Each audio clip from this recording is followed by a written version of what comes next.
Bonjour, aujourd'hui on explore une stratégie française assez ambitieuse. Comment on essaye de faire de la transition énergétique un moteur pour réindustrialiser le pays. Oui, une double ambition. Exactement. On va s'appuyer sur deux documents principaux, le contrat stratégique de filière Nouveau système énergétique 2024-2027, un document assez dense, et puis un article de presse sur un cas concret, l'usine Rockwool. Mhm.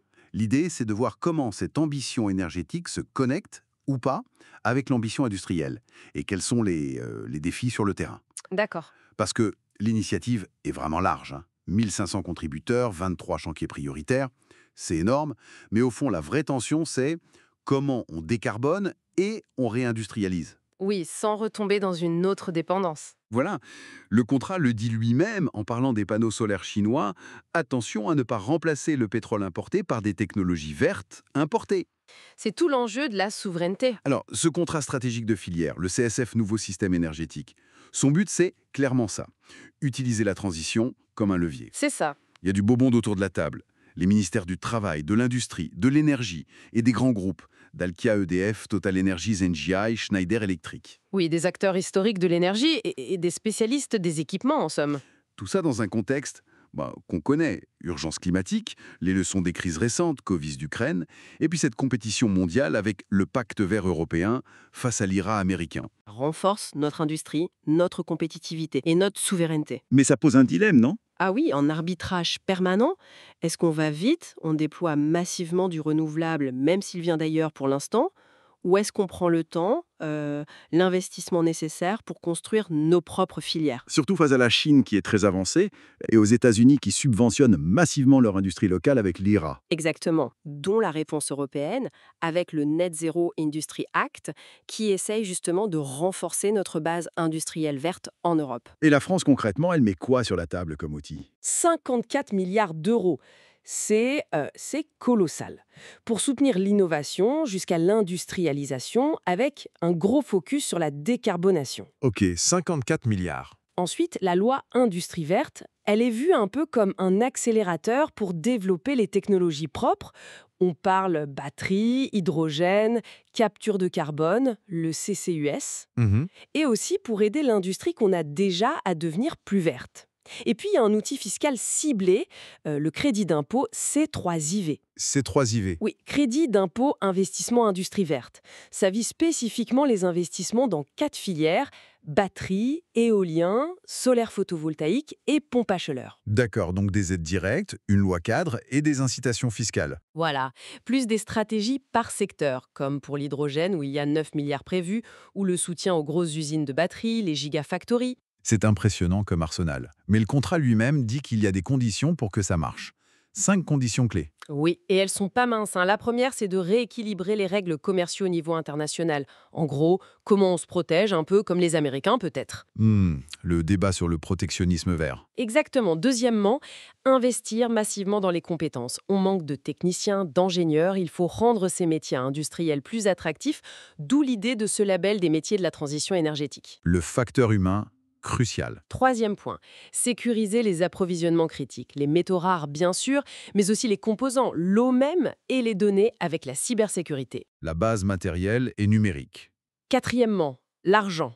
Il faut mobiliser des financements énormes. Le rapport Pisani-Ferry parlait de 70 milliards d'euros par an d'ici 2030 pour la France. Donc l'articulation publique-privée est vitale. Oui, l'État ne peut pas tout faire seul. Et enfin, cinquièmement, soutenir la recherche fondamentale et appliquée. Il faut continuer à innover. Ces 5 conditions montrent bien l'ampleur du défi. Prenons l'exemple concret que vous mentionniez. Rockwool, à Saint-Éloi-les-Mines. Ah oui, l'Auvergne. Oui, c'est un fabricant de laine de roche. Ils investissent 100 millions d'euros pour électrifier leur four, pour remplacer le coke, qui est un dérivé du charbon. D'accord, un gros investissement. Oui, et l'objectif affiché, c'est moins 60% d'émissions de CO2 directes d'ici 2027. Pour ça, il a fallu construire une nouvelle ligne électrique de 20 km avec RTE, le gestionnaire du réseau. Ce qui confirme le besoin d'infrastructures d'ailleurs. Tout à fait. Le président de Rockwool France dit même que leurs isolants économisent déjà 100 fois l'énergie nécessaire à leur fabrication. Belle formule. Oui, c'est intéressant. Et ce cas Rockwool, il nous dit quoi au-delà des chiffres? Bah justement. Il nous dit que ce n'est pas juste un changement de source d'énergie, c'est une vraie refonte industrielle. Des nouveaux fours à fusion électrique, ça veut dire de nouveaux process, de l'automatisation, de la R&D spécifique. Ah oui, ce n'est pas juste changer une prise. Pas du tout. Et surtout, ça met en lumière la dimension humaine, le besoin criant de nouvelles compétences. Piloter ces fours électriques, c'est pas pareil que des fours à coque. Il faut des gens pour la maintenance spécialisée, la cybersécurité industrielle, l'automatisation. Donc, on retombe sur la condition compétence du CSF. Exactement. Il faut former les équipes qui sont déjà là, mais il faut aussi attirer des nouveaux talents. Et attirer des talents dans un ancien bassin minier comme Saint-Éloi-les-Mines, c'est un défi en soi. Et économiquement, c'est un pari. Oui, c'est un pari sur la compétitivité grâce à la décarbonation. Mais ça crée aussi une nouvelle vulnérabilité, la dépendance au prix de l'électricité et à la stabilité du réseau. D'accord. Donc, des bénéfices, mais aussi de nouveaux risques. Tout à fait. Mais l'impact local, lui, semble positif. On maintient de l'emploi industriel, on revitalise une zone. C'est important aussi. Ok, si on essaie de résumer un peu. Premier point clé, la France a une stratégie, le CSF, qui lie explicitement transition et réindustrialisation. Et elle met des moyens derrière. France 2030, loi Industrie verte, C3IV. C'est ça, une volonté politique et des outils financiers et législatifs.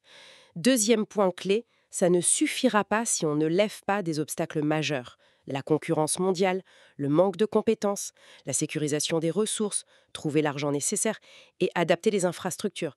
C'est énorme comme liste. Hmm. Et troisième point clé, l'exemple de Rockwool.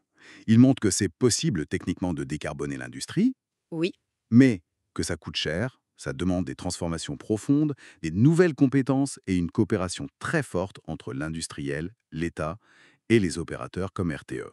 tout à fait. C'est un bon microcosme des défis et des opportunités. Pour finir, peut-être une question qui reste en suspens. Oui, une réflexion pour la suite. L'ambition du CSF, c'est d'éviter de remplacer notre dépendance aux fossiles par une dépendance aux technologies vertes importées. Rockwool, c'est un exemple d'une tentative de construire cette souveraineté. Mhm.